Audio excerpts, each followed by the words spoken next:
Bonjour à tous et bienvenue sur boursicoté.com pour cette nouvelle analyse technique des principaux indices mondiaux avec un indice allemand qui reste sur une dynamique haussière puisqu'après avoir inscrit un nouveau point haut ici historique, les cours sont revenus ici, donc casser cette zone des 15 300 points pour se stabiliser ici sur la moyenne mobile 20 exponentielle et rester au contact de cette zone des 15 300 points. Donc on est vraiment sur une phase ici de consolidation temporaire. On vient vraiment ici chercher les zones de moyenne mobile et on se stabilise ici sur ces niveaux.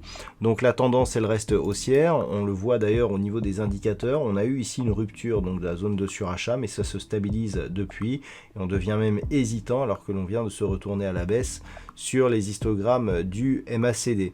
Donc on est toujours sur une tendance. Alors la semaine prochaine, tant que les cours restent ici au-dessus de cette zone des 15 040 points, nous pouvons considérer que nous restons dans une dynamique haussière. Par contre, sur rupture ici de cette zone, là, on pourrait avoir des objectifs de consolidation. Alors, si on trace les retracements de Fibonacci, donc sur l'intégralité de la dynamique, nous pouvons constater ici que le premier retracement à 23,6%, il a été testé justement sur cette phase de consolidation. Donc, on a pour l'instant rebondi. Si on venait à casser ce niveau, on pourrait avoir comme objectif ici la zone des 14 803 points, zone qui était d'ailleurs résistance ici sur cette phase et qui pourrait donc se transformer en support. Donc tant que l'on est ici sur un retracement à 38,2%, ça reste haussier. Par contre, sur rupture ici de cette zone, on aurait de nets signaux d'affaiblissement, mais pour l'instant, la tendance reste haussière sur l'indice allemand. Sur l'Eurostoxx 50, nous avons toujours une configuration qui est aussi haussière. Donc depuis la rupture ici des 3867 points, on a continué ici à évoluer à la hausse. On est venu ici au-delà des 4000 points, marquer un nouveau plus haut significatif sur cet indice européen avant là aussi de revenir sur les moyennes mobiles, donc 20 exponentielles et arithmétiques. On se stabilise depuis, donc une configuration sensiblement équivalente à celle que nous avons sur le DAX, avec peut-être un peu plus de conviction haussière sur le moyen terme. Donc on est pour l'instant dans une tendance qui ne change pas. On le voit, on était à peu près sur ce type de configuration ici sur le contact que nous avions eu ici lors de cette précédente phase de consolidation. Depuis, on avait cassé donc cette zone de résistance.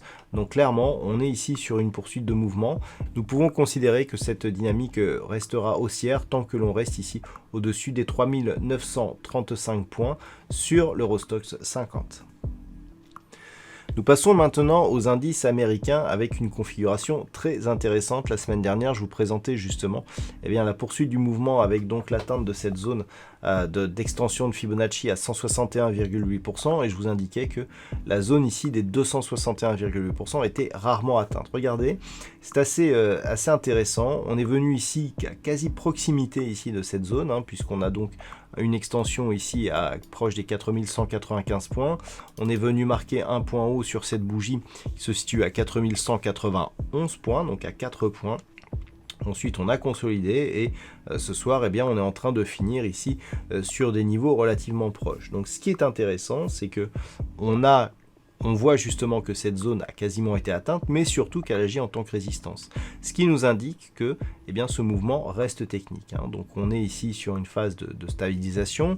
Voilà, on a tous compris que les marchés américains étaient pris un petit peu en tenaille entre les pressions haussières liées à une reprise de la consommation post-Covid et le spectre d'une hausse des impôts que Joe Biden a clairement annoncé. Donc on est ici entre deux eaux, on se stabilise dans cette zone, mais la dynamique pour l'instant reste haussière, puisque nous sommes ici sur une poursuite du mouvement relativement forte. Il faudrait que l'on casse ici cette zone des 4064 points pour commencer à parler d'un éventuel retournement et d'un risque ici de retour sur des niveaux entre 3983 points et ce niveau horizontal ici des 3937 points. Quant au Nasdaq, eh bien, on est sur une configuration qui est beaucoup moins positive que celle que nous avons sur le S&P 500. On a certes cassé ici les plus hauts historiques sur cet indice des technos, mais avec très peu d'amplitude. On est toutefois resté ici au-delà de cette zone horizontale des 13 742 points. Donc on reste ici dans une dynamique haussière, mais qui a beaucoup moins de conviction que ce que nous pouvons constater sur le S&P 500. Alors cet écart de performance s'explique parfaitement. On a un mouvement de rattrapage des valeurs un peu plus généralistes, donc qui composent notamment le S&P 500 par rapport aux technos qui ont largement surperformé pendant les phases de confinement et durant le plus fort de la crise sanitaire, puisque ces valeurs ont nettement mieux résisté donc à cette crise. Donc maintenant qu'on se projette plus dans une reprise de la vie post-Covid, eh bien il est normal que ces valeurs généralistes reprennent donc de leur retard et donc permettent au S&P 500 de surperformer le Nasdaq qui sous-performe du coup. Donc on reste malgré tout dans une dynamique haussière, des contacts ici sur la bande de Bollinger supérieure, au-dessus des moyennes mobiles 20 exponentielles. Tant que nous sommes ici au-dessus des 13 742 points, eh bien on est dans une configuration qui pourrait reprendre la hausse en direction de nouveaux plus hauts historiques. Et puis enfin sur le Nikkei, eh bien nous avons du mal à rester ici dans ce range. On a la zone ici des 28 800 points, zone qui était donc résistante ici sur toute cette phase, qui avait été cassée ici avec une inscription d'un petit gap haussier, qui a du mal à tenir. On voit que les attaques ici se font assez souvent ici sous ce niveau.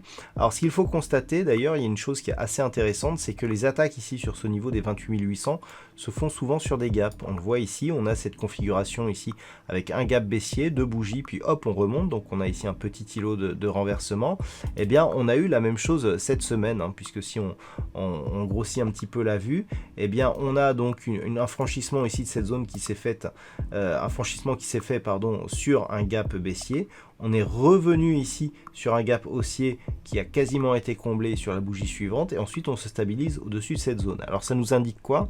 Ça nous indique que malgré les attaques, et on le voit même ici sur cette bougie, dès que l'on descend sous cette zone, eh bien on y remonte rapidement.